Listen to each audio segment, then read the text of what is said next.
Epistle 30, on conquering the Conqueror. I have beheld Phidias Bassus, that noble man, shattered in health and wrestling with his years.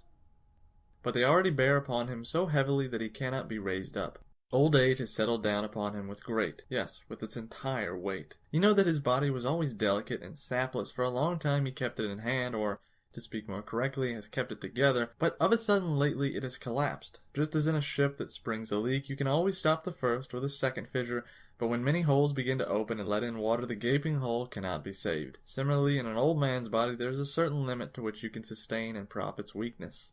But when it comes to resemble a decrepit building, when every joint begins to spread, and while one is being repaired the other falls apart, then it is time for a man to look upon him and consider how he may get out. But the mind of our friend Bassus is active. Philosophy bestows this boon upon us. It makes us joyful in the very sight of death, strong and brave no matter in what state the body can be, cheerful and never failing though the body may fail us. A great pilot can sail even when his canvas is rent. If his ship be dismantled, he can yet put it in trim, what remains of her hull, and hold her to her course. That is what our friend Bassus is doing, and he contemplates his own, and with courage and countenance, which you would regard as undue indifference in a man who so contemplated in others. This is a great accomplishment, Lucilius, and one which needs long practice to learn. To depart calmly when the inevitable hour arrives. Other kinds of death contain an ingredient of hope. A disease comes to an end, a fire is quenched, falling houses have set down in safety those whom they seemed certain to crush. The sea has cast ashore unharmed those whom it had engulfed. By the same force through which it drew them down, the soldier has drawn back his sword from the very neck of his doomed foe. But those whom old age is leading away to death have nothing to hope for. Old age alone grants no reprieve. No ending, to be sure, is more painless, but there is none more lingering. Our friend Bassus seemed to me to be attending his own funeral, and laying out his own body for burial, living almost as if he had survived his own death, and bearing with wise resignation his grief at his own departure. For he talks freely about death, trying hard to persuade us that if this process contains any element of discomfort or of fear, it is the fault of the dying person, and not of death itself. Also, that there is more inconvenience at the actual moment than there is after it is over. And it is just insane, he adds, for a man to fear what will not happen to him as to fear what he will not feel when it does happen. Or does anyone imagine it to be possible that the agency by which feeling is removed can be itself felt? Therefore, says Bassus, death stands so far beyond all evil that it is beyond all fear of evils. I know that all of this has often been said and should often be repeated, but neither when I read them there were such precepts so effective with me, nor when I heard them from the lips of those who had a safe distance from the fear of those things which they declared were not to be feared. But this old man had the greatest weight with me when he discussed death, and death was near to him. For I must tell you what I myself think. I hold that one is braver at the very moment of death than when one is approaching death. For death, when it stands near us, gives even to inexperienced men the courage not to seek to avoid the inevitable. So the gladiator, who throughout the fight has been no matter how faint-hearted, offers his throat to his opponent and directs the wavering blade to the vital spot. But an end that is near at hand, and it is bound to come, calls for tenacious courage of soul. That is a rarer thing, and none but the wise man can manifest it. Accordingly, I listened to Bassus with the deepest pleasure. He was casting his vote concerning death, and pointing out what sort of thing it was when he observed it, so to speak, near at hand. Now I suppose a man would have your confidence in a larger degree, and would have more weight with you if he came back to life and should declare from experience that there is no evil in death. And so, regarding the approach of death, those will tell you best what disquiet it brings to those who have stood in its path, and have seen it coming and have welcomed it. Bassus may be included among these men, and he had no wish to deceive us. He says that it is foolish to fear death as if to fear old age, for death follows old age precisely as old age follows youth. He who does not wish to die cannot have wished to live, for life is granted to us with the reservation that we shall die. To this end our path leads, therefore how foolish it is to fear it, since men simply await that which is sure, but fear only that which is uncertain.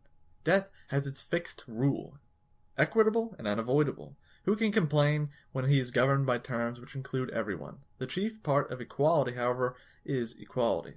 But it is superfluous at the present time to plead nature's cause, for she wishes our laws to be identical with her own. She but resolves that which she has compounded, and compounds again that which she has resolved. Moreover, If it falls to the lot of any man to be set gently adrift by old age, not suddenly torn from life, but withdrawn, bit by bit, oh, verily, he should thank the gods, one and all, because, after he has had his fill, he is removed to a rest which is ordained for mankind, a rest that is welcome to the weary. You may observe such men who crave death even more earnestly than others are wont to beg for life. And I do not know which men give us greater courage, those who call for death, or those who meet it cheerfully and tranquilly.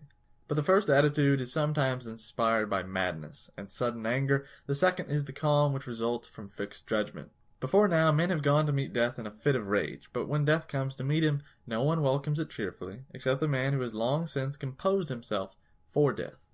I admit, therefore, that I have visited this dear friend of mine more frequently on many pretexts, but with the purpose of learning whether I should find him always the same, or whether his mental strength was perhaps waning in the company of his bodily powers.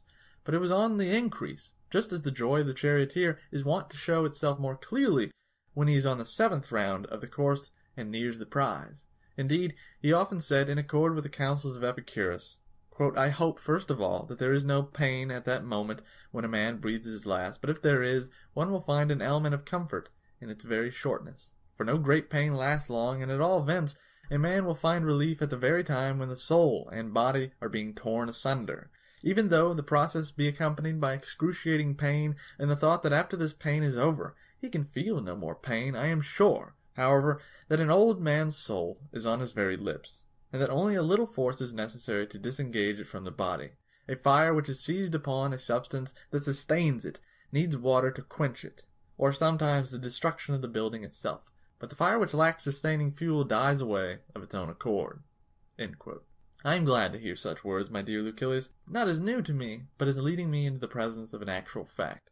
And what then? Have I not seen many men break the thread of life? I have indeed seen such men, but those have more weight with me who approach death without any loathing for life, letting death in, so to speak, and not pulling it towards them. Bossus kept saying, it is due to our own fault that we feel this torture, because we shrink from dying only when we believe that our end is near at hand. But who is not near death? It is ready for us in all places and at all times. Let us consider, he went on to say, when some agency of death seems imminent, how much nearer are the other varieties of death which are not feared by us. A man is threatened with death by an enemy, but this form of death is anticipated by an attack of indigestion, and we are willing to examine critically the various causes of our fear. We shall find that some exist, and others only seem to be. We do not fear death, we fear the thought of death. For death itself is always the same distance from us. Wherefore, if it is to be feared at all, it is to be feared always. For what season of our life is exempt from death? But what I really ought to fear is that you will hate this long letter worse than the death itself, so I shall stop. Do you, however, always think on death in order that you may never fear it? Farewell.